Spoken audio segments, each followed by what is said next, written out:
No, man, get off of me. Who? No, that's mine. That's mine. I use it for self-defense. Yeah, make this screen. Take this now. No hate, no fear.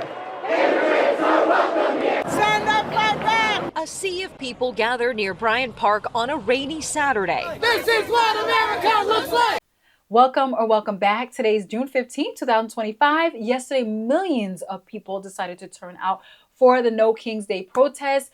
While this was going on, our president was celebrating our Army's 250th year anniversary along with his 79th birthday with a march. Now, very few people turned out for that, but millions of people, as you know, turned out for these protests. Now, some of the protests were positive. People were marching peacefully, demonstrating peacefully. But there were also some people looting and committing crimes, which I do not agree with. I think they were taking advantage of the situation. And of course, our president has something to say about all this. So today we're going to discuss everything that happened. And before I dive in, don't forget to give this video a like, share with a friend, and subscribe. I appreciate it. Let's get into it. Every day we wake up and we say, my God, what do you do now? So every day it's a little bit less of freedoms that we came to understand was ours. And the way that he's treating people, the stories that you hear about families being ripped apart, about the breadwinners being sent to a country they don't even know the language and without due process. And I see people online say, well, if they came in without due process, they don't deserve it. Yes, we all deserve it. And you know what? I'm standing here for your rights, too. Protesters say he is abusing his authority and overreaching on cuts to federal government, civil rights, and most recently, immigration enforcement and deportations. Being daughters of immigrants and coming from an immigrant community, we've seen how firsthand how ICE raids, the lack of due process, the lack of justice, how it's affected our community and our family as well. Esther and Anna, who traveled from Pearl, say their loved ones are scared to live their lives. Going to their jobs, sending their kids to school, just going out, they just feel secluded and trapped in their homes. ICE hasn't just been going to workplaces, they also have been raiding homes as well. And they are literally pulling families apart. And this is where I'm a little bit conflicted, because I think that you should come here the right way if you're trying to live in America the legal way. But I also understand that sometimes it's not that easy and you have to make a difficult decision, because where you're currently living, you need to escape that place because it's just a horrible place. There are places where people have war going on a daily basis. They are suffering. Sometimes they're trapped in a sort of slavery, and this is the only way out. And they come here, they try to make a living for themselves, for their families, even though they're not here legally. Should they just be deported so instantaneously? I don't think so. The system that we have in place may not be a good system, and they may need to change that. Should these illegal immigrants have access to due process? I want to hear what you guys think in the comments below. I am conflicted by it, to be honest. Now, due process is the legal right to have fair treatment through the judicial system, including notice, a fair hearing, and protection from arbitrary actions. It ensures the government follows proper procedures and respects fundamental rights before taking away a person's life, liberty, or property. In this case, we're talking about liberty, their freedom. Their freedom is at stake here. They're grabbing them up, detaining them, and deporting them into a country where they may not even speak that language. Pastor Thomas Dixon says the day is also No Kings Day, which is in partnership with the 50-51 movement. It's also a day that has been designated as No Kings Day, basically as in opposition to the rhetoric that's coming out of Washington, D.C., a rhetoric that has proved in many times to be counterproductive to the Constitution that we serve here in the United States, similar to the workings of a king. Well, I'm out here protesting because I've lived in a democracy all 80 years I've been alive. I never thought I would see the country in the position that it's in now. I'm very much afraid that people your age are not going to have the same country I had. However, many advocates say unity was the main message they will take away from the rally, in hopes of changing the course of the administration. While the majority of people were protesting peacefully, there were a few people who decided to take advantage of the crowds and commit crimes. That was probably what was going on, because a protest that occurred there earlier in the day, the term of that protest is over, and now local authorities are trying to assert local control on the streets of downtown Los Angeles near the federal building. But tell us when things changed and what the plan is right now to get them to disperse. Well, Kathy and Jonathan, first of all, thank you for having me on, and it is really busy right now. I want to emphasize with all of your viewers that today started out to be a great day. A lot of good folks, families, even their dogs out peacefully protesting.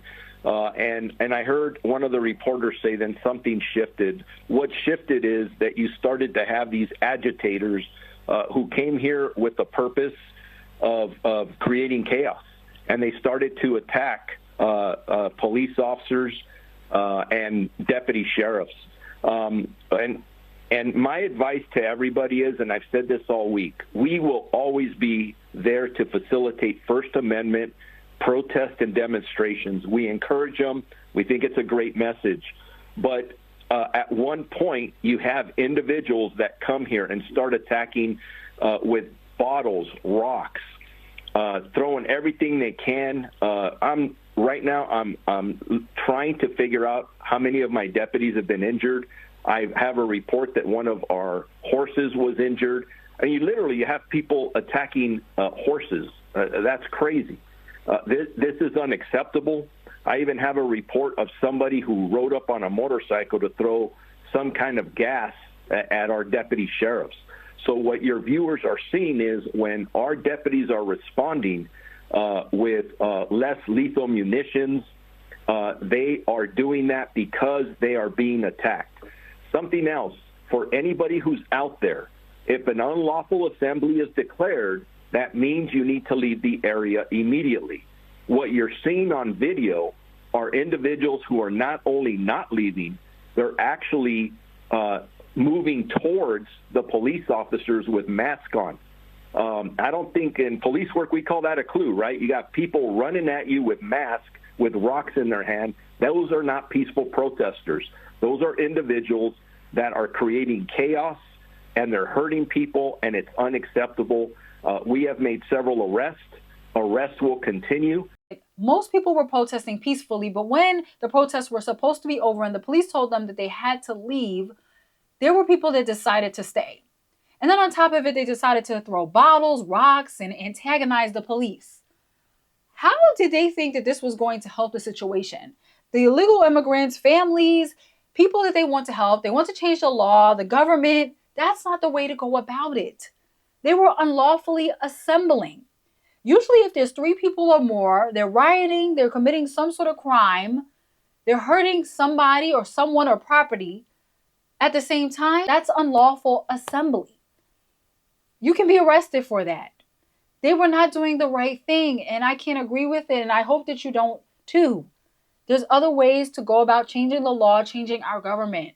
Lobbying, continuing to protest, writing letters to your senators, to your governors, different people in Congress. That is the way to go about it, not the way that these people did it. Michael, here's the thing. Minority neighborhoods are getting ruined. How does looting, arson, assaults, burning Waymos and cop cars and American flags, how does that help illegal aliens? Oh, right. Of course. I mean, it doesn't. It's great to be with you. I mean, look, there's so many things about it that just seem crazy and irrational. I mean, why, if you're protesting deportations, would you be flying the Mexican flag? Why, if you care about vulnerable communities, are you breaking into their stores and starting things on fire? It's a form of nihilism. I mean, this is a group of people who on the one hand, feel very entitled to being here. It's a kind of narcissism, a sense of entitlement. That's why they say, you know, somehow Mexico should control California because it had control for 20 years after Spain turned it over, and then we got it from Mexico. It's silly stuff, but I think it shows a real derangement and a real irrationality that's behind it. And it makes sense because it's an anti-civilization movement. It just has been saying that Western civilization in general and the United States in particular are responsible for genocide and slavery and basically everything horrible that's ever happened. So the agenda has been to tear down civilization. That's why it's the same people that protested on the George Floyd issue are now protesting on this issue. Yeah, and it's pro-socialism, pro-communism, and anti-capitalism. I mean, we see these left-wing organizers spreading these protests across the U.S. in New York, Tucson, Seattle, Chicago, Austin, Vegas, D.C. In Seattle, people on Twitter said protesters were heard chanting Allahu Akbar, Viva Palestina. The mayor of Spokane announced a state of emergency and a curfew. And then you get to Biden's open border policies. They're hitting the minority communities hard with crime from organized crime networks from Central and South America. And legal migrants say no, they don't like it. They don't like what's happening. In Los Angeles, police use flashbangs to break up crowds outside federal buildings downtown. Protesters seen running to safety. Demonstrations in Minnesota canceled after that deadly targeted shooting of Democratic lawmakers, authorities finding flyers for the protests in the suspect's vehicle. And in Charlotte, 2 protesters arrested for assaulting officers. Meanwhile, a stark contrast for President Trump's night, filled with pomp and circumstance in Washington. Commemorating the 250th birthday of the U.S. Army and his 79th birthday, culminating in a military parade along the National Mall. The first of its kind since 1991. The military estimates Saturday's parade cost as much as $45 million in taxpayer money. Every other country celebrates their victories. It's about time America did too. That's what we're doing tonight. But just outside the perimeter, thousands gathered to protest. More than 1,000 people gathered at Logan Circle, now marching down towards the White House. But they felt passionate about being specifically here in D.C. peacefully to make sure that the White House hears their opposition. President Trump told reporters last week that protesters would be met with heavy force. I am here today, here in D.C., is because he threatened us. Like, how crazy. Roseanne Rodriguez is a veteran who served with the 82nd Airborne. I have a right protected by the Constitution that says I can be out here.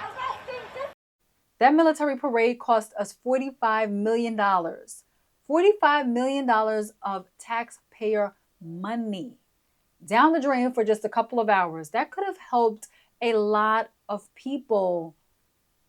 I don't think we needed a parade for the military or for President Donald Trump. And then all he had to say about the No King's Day protests is that protesters would be met with heavy force. Heavy force. For people protesting what they believe in, we have a right to protest. Just like that veteran said, we have a right to protest and to stand up for what is right when it comes to the rights for ourselves and others. We are a democratic country, not a dictatorship. Guys, let me know in the comments what you think about everything that happened with the No King's Day protests, the arrests, the good, the bad, the ugly, everything. I want to hear about it. And don't forget to give this video a like, share with a friend, and subscribe to the channel. Check out this video next. I'll see you next time. Take care of yourselves.